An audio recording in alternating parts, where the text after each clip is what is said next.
বিজেপিত বিসম্বাদ হৈছে নেকি?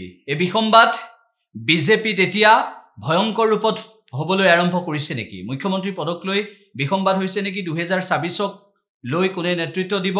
ইয়াকে লৈ বিসম্বাদ তুংগত উঠিছে নেকি? এনেবোৰ বিষয় সন্মুখলৈ আনিছে ৰাইজৰ দলৰ সভাপতি তথা শিৱসাগৰ সমষ্টিৰ বিধায়ক অখিল গগৈয়ে। জুবিন গাৰ্গৰ মৃত্যুৰ ঘটনাটোৱে আমাৰ মৰমৰ শিল্পী আমাৰ হাৰ্টথ্ৰব জুবিন গাৰ্গৰ মৃত্যুৰ ঘটনাটোৱে বিজেপিৰ গোটেই কথাবিলাক উদঙাই দিলে। বিজেপিৰ সংকট মুকলিমূৰীয়া হৈ গ'ল, লুকুৱাব নোৱাৰা পৰিস্থিতি হৈ গ'ল আৰু সঁচাকৈ তেওঁলোকৰ মাজত যে এক বিসম্বাদৰ ৰাজনীতি আৰম্ভ হৈ গ'ল সেইটো আমি জানিবলৈ পালোঁ। মই ভাবোঁ যে আগন্তুক ছমাহ নিৰ্বাচনলৈকে এইখিনি সময় খুব গুৰুত্বপূৰ্ণ। এই সময়খিনি সাংঘাতিক ধৰণৰ গুৰুত্বপূৰ্ণ। এই সময়খিনিৰ ভিতৰতেই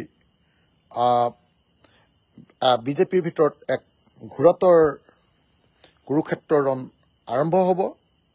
সৰ্বানন্দ সোণোৱালে মিহি মিহিকৈ নিশ্চয় ইয়াৰ গুৰি ধৰিব এই বিসম্বাদৰ।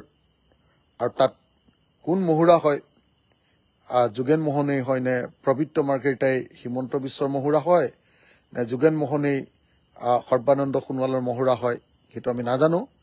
কিন্তু ঘটনা যে কিবা এটা ঘটিবলৈ গৈ আছে আৰু বিজেপিৰ ভিতৰত যে অস্থিৰতা আহিছে, হিমন্ত বিশ্ব শৰ্মাই যে ভয় খাইছে আৰু RSS আৰু বিজেপিয়ে যে হিমন্ত বিশ্ব শৰ্মাৰ প্ৰতি অনাস্থা প্ৰকাশ কৰিছে আৰু তেওঁলোকৰ হাতৰ পৰা যে অসমখন যোৱাৰ পৰিৱেশ এটা সৃষ্টি হৈছে, আজি যোগেন মোহন ডাঙৰীয়াৰ এই ফেচবুক পোষ্টে প্ৰমাণ কৰিলে।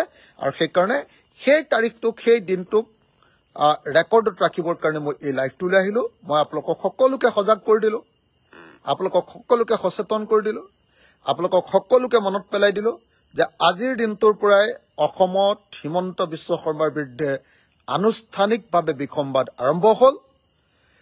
যি হিমন্ত বিশ্ব শৰ্মাই তৰুণ গগৈ ডাঙৰীয়াৰ বিৰুদ্ধে বিসম্বাদ কৰিছিলে, তেওঁৰ বিৰুদ্ধেও সফল হওক বিফল হওক এক বিসম্বাদৰ উকমুকনি আৰম্ভ হৈ গৈছে আজিৰ দিনটোৰ পৰা।